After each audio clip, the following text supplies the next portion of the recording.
All right, everybody. Thank you so much for joining us. My name's Sam Choate. Today, I'm going to be walking you through my stream setup. This is the way that I've had artists, bands, everything in the studio and been able to stream through Pro Tools, which is my DAW of choice, and use any sort of processing from compression, reverb, you name it, and have all of that come out in the stream and actually sound good. I've taught other people how to do this, and I've been working on this video for a long time actually because there's a lot of stuff to cover. So with all that being said, let's go ahead and jump right in. I'm going to share my screen with you. I almost said stream. My screen with you, and we will dive into how to stream through Pro Tools. All right, let's go. So before, excuse the bump, we get into the fun part where we get to do anything we want here on Pro Tools, the thing that we need to understand is our signal flow. And some of you may be rolling your eyes, but I promise this is where the sauce is. So I also took the liberty of making it extra fun with some fun colors. I included all your favorite colors in here. So here's my little chart. And what we are looking at is your source. That could be anything from this vocal mic, for instance, that I'm doing on this video, to a guitar, keyboard, anything you plug in through your transducer, which is a microphone, a DI, something like that, into your interface. Pretty simple stuff so far. This is, of course, a Focusrite. Looks like Scarlett in the picture. I actually did streams off of a Scarlett for a long time. You can too, but there is a workaround we're going to get to later in this chart that you will likely have to undergo. Into your computer, into your DAW. So everybody's already doing this much so far.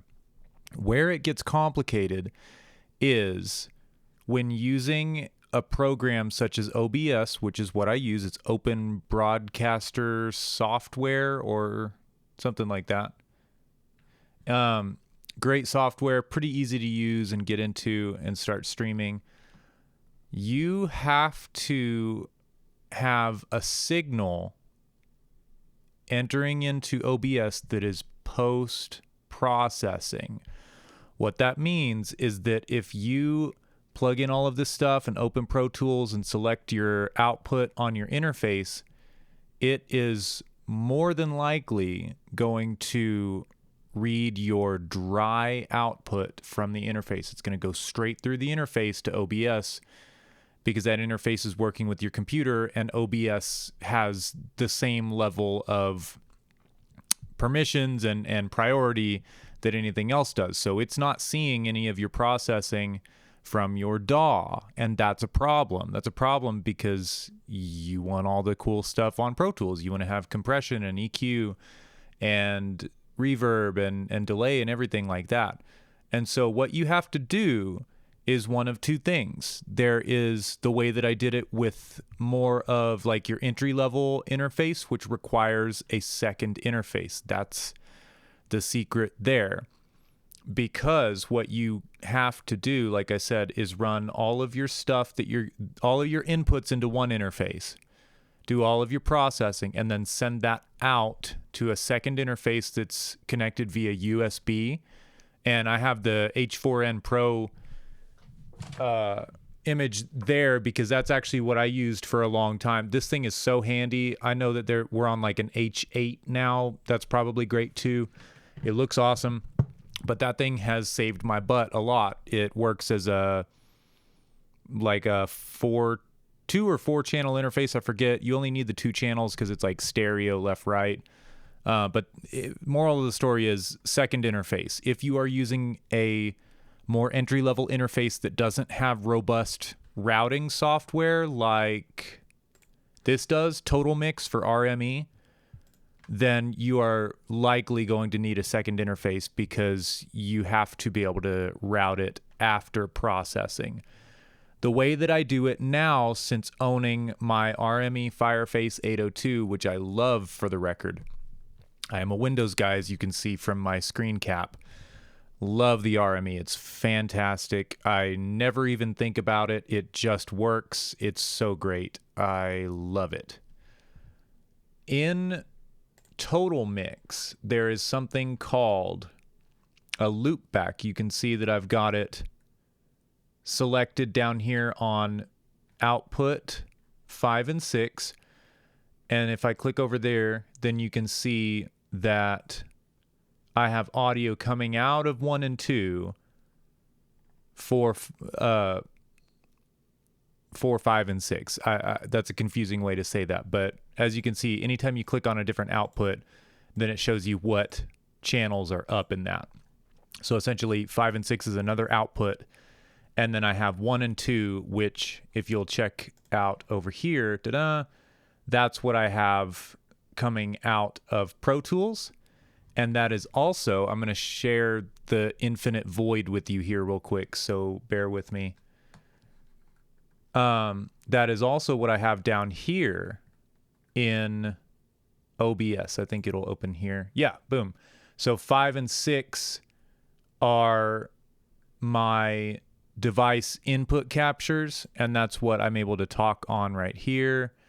And if we move this back over and go back to our mixing, our routing software on 5 and 6, I have this DAW audio essentially. So as I turn this down, I come back, I go away and I come back because that's the signal that OBS is getting.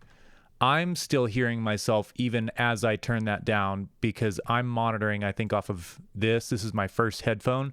And as you can see, that's up in my headphone out. But again, OBS is seeing what's coming out of 5 and 6, which has the loop back. I'm all pointing over here, sorry.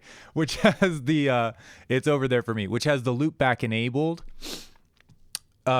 Meaning that it loops it back. So it's taking a post-process signal and routing it back into the interface digitally.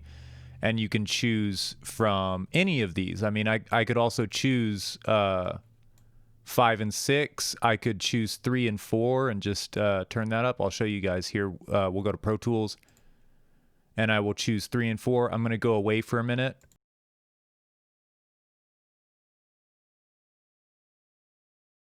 Hello, I'm back. There you go. So that is how I've been doing it. And then as you can see in Pro Tools, then I can go here and I can create an auxiliary track and put some luscious reverb on it. I don't have very many reverbs. I'm not a crazy plugin person, guys. I believe in learning how to use what you've got. And do all the routing goodness here. Set that up. And then I have reverb on my video. And that will come out on your live stream too. So you can mix that how you want. And it'll come out. I can come over here and I can do any sort of... there we go. That's what I was looking for. I can do any sort of that I want to here. I can do any EQing that I want to here, which I generally do something kind of like this for like a male vocal. I'll usually high shelf. If I'm using a 58, which I usually am using like just a 58 or something similar as a vocal mic for these sorts of streams. Just something that's gonna work, you know. And this is just a simple EQ curve that I generally do for a whatchamacallit, for a male vocal on a live stream. So anyways, just a little tidbit there. That's it. You need to make sure to come over to OBS, which I'm gonna do now. I showed you how I linked all that stuff and routed it, like I showed you DAW, loopback, which sends it back to the computer post-processed, and then to OBS. I will share OBS with you guys now. OBS is free. It's great. You can get it and start using that right away. So let's see here. I have an audio input capture. That's what you need to create here under sources. You come here, create new audio input capture for, and then you need to select whatever output that you have in your routing software. In my case, it's 5 and 6. I can also use 3 and 4. I can show you guys how to do that. I tell you what, let me set this up for 3 and 4. Let me find it. Boom. Okay, so yeah, so that's set up. I need to just scroll down and find it, I guess. Where are we at? Or is that maybe going to show up for me here? Yeah, okay, it's going to show up for me here. Not sure why, but whatever. So just to verify, yeah, we're on 3 and 4 from my interface. So I'll go over here. I have 3 and 4 selected. I am coming through there, but what I'll need to do is activate the loopback. Hey, look at that. We have signal. It might even sound kind of funny to you guys. It might be phasing. I'm not sure. But yeah. Check 1 2. And that's going through. Go ahead and deactivate that. And gosh, where'd that go? I've filmed this video about 3 times for you guys, just trying to get it right. And so I've done one of these examples each time, so I have a lot of extra audio input captures, and that's what all those are. I'm just going to mute those so that they don't cause problems. It's a lot of information, and it's kind of dense, so that's why. Yeah, so that part is pretty simple. Depending on what kind of hardware you have, you may or may not be able to do everything that I did with my RME with Total Mix. I imagine you could probably do the same with like the UAD stuff. It generally has pretty powerful routing and stuff. Probably with the newer gen Focusrite stuff as well. I did see that I did see before I bought this, I was doing some shopping around, and I did see that it looked like their routing software had been updated, because I just remember the original like mix control was very bad, and I didn't like it at all, and it was just really annoying and very limited. So anyways, hopefully you guys have something that can handle that sort of routing and can get that taken care of you in that way. So the other way, if you don't, like I said, is by using a secondary interface. And what you do is, if you have, like I have my other interface was an old Scarlett 8i6, which is a kind of an exaggeration. It's kind of a 2-channel interface. I think it had SPDIF and some other things. Anyways, irrelevant. But it only had 4 actual line outs. I think it had 4 outs and 1 SPDIF out. I think making 2 channels technically. So whatever. So what I did with that is that I just disconnected my studio monitors, which are going out 1 and 2. And so sending my main mix out of Pro Tools, and ran a couple of, in this case, TRS cables or XLR. It doesn't matter what. I think the Scarlett's outs were TRS, so like 1/4-inch TRS, so you needed to use those. And that's what I had laying around. So again, you go in, go back to the signal flow. Again, you go into your interface, computer, DAW, and then you'll need to come out. In my case, I did have another pair of outs on my interface. So if you have like 3 and 4 free, then you can just run that. Just make sure, of course, that you then, let me get rid of this, that you then select your output in Pro Tools to 3 and 4, so that that's what is being sent to this. From there, you use whatever your secondary interface is and connect it via USB. And if it's something like this, make sure you are using it in interface mode and not like file transfer mode. Run your main mix into this. So maybe that's 1 and 2, maybe that's 3 and 4 out of Pro Tools, whatever it is. In my case, I'm using 5 and 6 from my RME, but just looping back. You'll go into this with your left and right, also connected to your computer via USB. And then the trick is then what you do is you select your second interface as the audio input capture in OBS. Okay, so you would go here, device, and then you would scroll down. Oh, my light turned off. That's weird. Oh, it's not plugged in. That's not weird. That's what happens. You would go down and scroll until you find this. It comes up as Zoom interface, I think. And so you would be getting the signal from this. Watch your gain staging. That should go without saying anyways, but watch your gain going in, watch your gain in Pro Tools, watch your gain going out of Pro Tools to this, and then watch your gain coming back into your computer. I've had instances where I was clipping going into this because I had because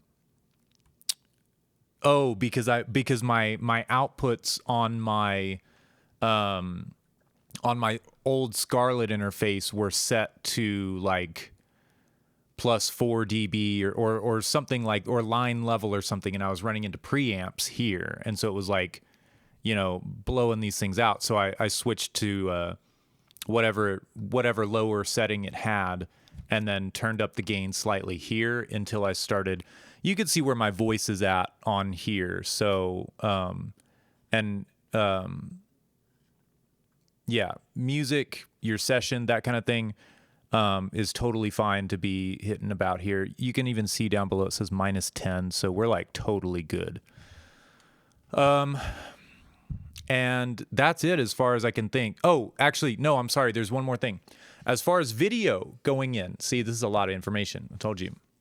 I'm filming on a Lumix G7 Panasonic camera. It has an HDMI out. And so I had to buy a micro HDMI adapter. It was mini or micro HDMI adapter. Just check on whatever camera you have. Connected to my computer. It's very important. This is the other very important piece of hardware that you need. Sorry, I'm still... Boom. This is the other very important piece of hardware that you need. This is a PCI card. It's an HD60 Pro made by Elgato. They're a great brand. This is a capture card. This is a Cam Link. They also sell a product called a Cam Link that's little, and it's just like a USB dongle. If you can get your hands on one of those are great. When I went to Best Buy at the beginning of the pandemic in late February or early March, everything was sold out. This was the last one of this, and I was like so lucky to get my hands on this. So if you're a PC guy like me, you can get one of these capture cards. If you are a Mac user, then try to get your hands on one of the Cam Links. I'm not a Mac user, so I'm just working with what I have for you guys. But that's very important. You need a high quality capture card like the HD60 Pro from Elgato, so that you can plug your camera into your computer and have it actually recognize it as a video input device, because otherwise it's likely just gonna like play the movies off of it or a slideshow or, you know, very limited things. It's not gonna act. This is basically wow. This is basically turning your camera that you have on hand into a webcam so that OBS can recognize it and use it and everything. So that hurt. It's like a slow hurt. That I think is finally it. You can see my sources. Oh, sorry. You can see my sources down here. There's the Lumix. You can have text overlay.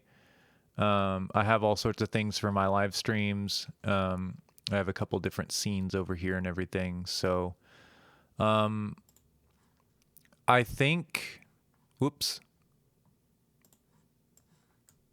I think that I've gone through everything. I hope that I explained it clearly enough for you guys. Like I said, it is a lot of information. It's very dense. I tried to keep this video as short as possible, and I have filmed it like, I think this is number 4 for me. So if it's long, it's just going to be long. I decided to just jump in and tackle the subject as best as I could. So please, if you have questions, leave a comment below or DM me. I'll have all my socials in the description if you're watching this on YouTube, and if you're on Facebook, they should be in the caption or the description as well. Thank you guys so much for watching and supporting. I know this video has been a long time coming, and I appreciate you guys being patient. And it's really, really, really something that I love doing, with helping you guys. And so if this video is helpful to you guys at all, please like it, give it a share, and let me know what you thought in the comments. And I will see you guys in the next one. Thank y'all.